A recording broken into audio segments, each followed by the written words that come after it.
Hello and very welcome to another quick video about a new Reese Bass preset I've done in Bitwig's Polymer, and it sounds like this.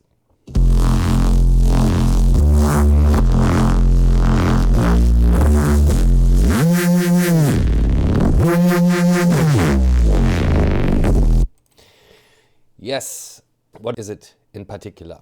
I use this oscillator setting. Voice stacking is on 2 and I detune it, these two voices, to get this sound.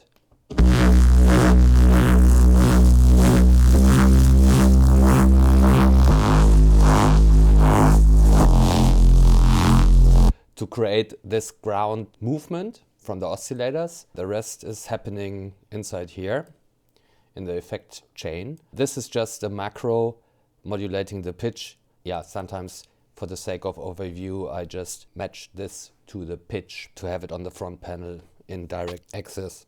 So, and also as there's a phaser in the effect chain later on, I can turn on the phaser from the front panel as well.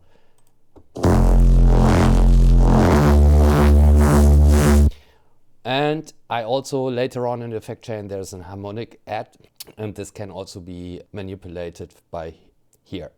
So let's check out what's in the effect chain. First of all, it's just a saturation with a filter plus. Filter is off, just a saturation here. I used heat, and this gives this distortion vibe.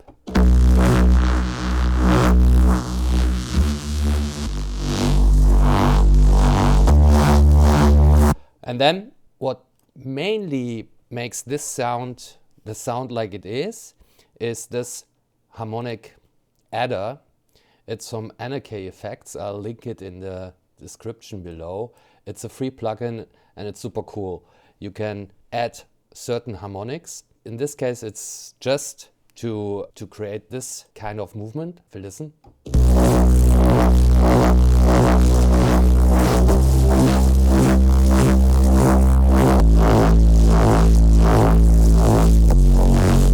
You could even modulate this if you want, but I like the way it is.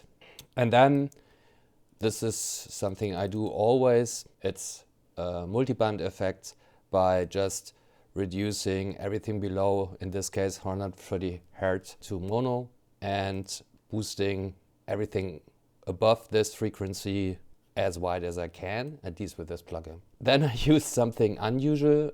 This is from Synaptic. It's a German company. They are famous for very nice algorithms. Even sometimes you don't really know what's really going on under the hood, but they sound really good. And this is normally for drums, to shape and attenuate drums, but I use it at the end. It's some kind of dynamic algorithm, and I use it a lot also for types of bass, and it always sounds nice.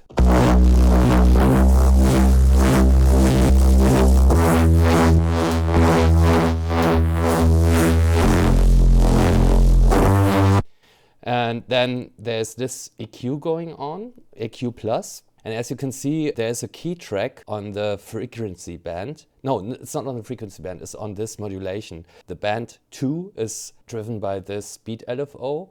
And the higher I play the notes, the faster the LFO is running.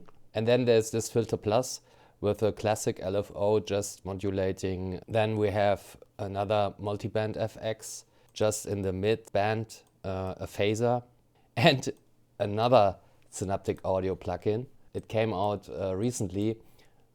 Actually, it's also a transient design at the end of the day. And I also tried it on this bass and it works really well.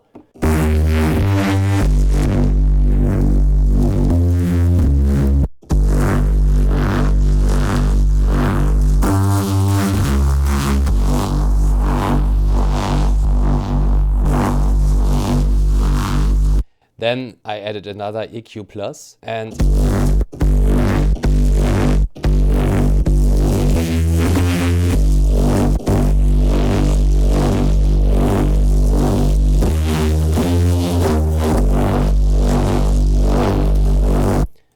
then I added another EQ plus with 3 modulators. One is envelope, which changes frequency when you hit the note. The other one is another random for the frequency, and another random for the boost of the frequency band. Then I reduced here a little bit the mids around 2.5 kilohertz. Then there's a clipper, and this one, because the highs are very intense because of the punch, I reduced it with this filter. It's a low pass filter driven by an envelope formula.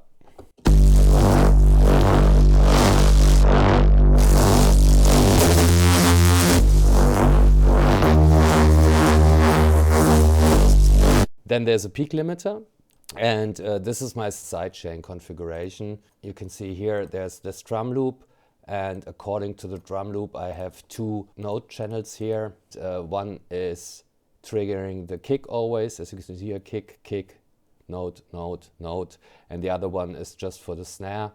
And so sidechain snare, sidechain bass drum, sidechain snare, and this is here triggering these tools, just the loudness. One is the snare, and one is here for the bass drum.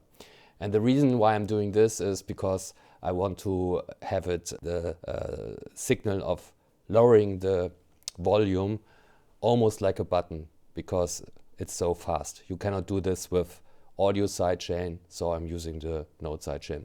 Because with the audio sidechain it needs to be processed, and then there's already a latency happening.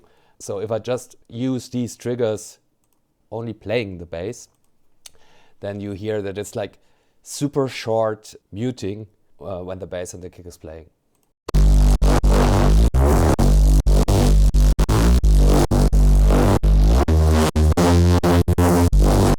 You will not hear the breaks when the drums are playing, but there will be a huge difference if I would disable these, because immediately the clarity of the kick and the snare would be gone.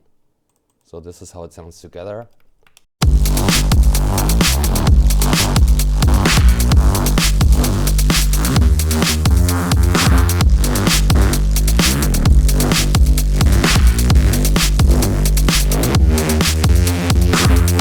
And let me showcase, if I disable it, have a listen to the snare. It will be pushed in the back if I turn this off. You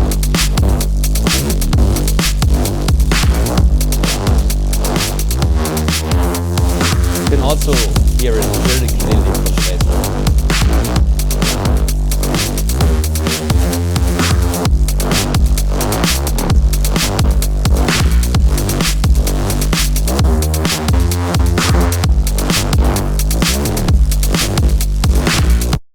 So that's it for today. You can download the whole project from my Patreon page. Thanks again for watching. Please like and subscribe, and see you in the next video. Bye bye.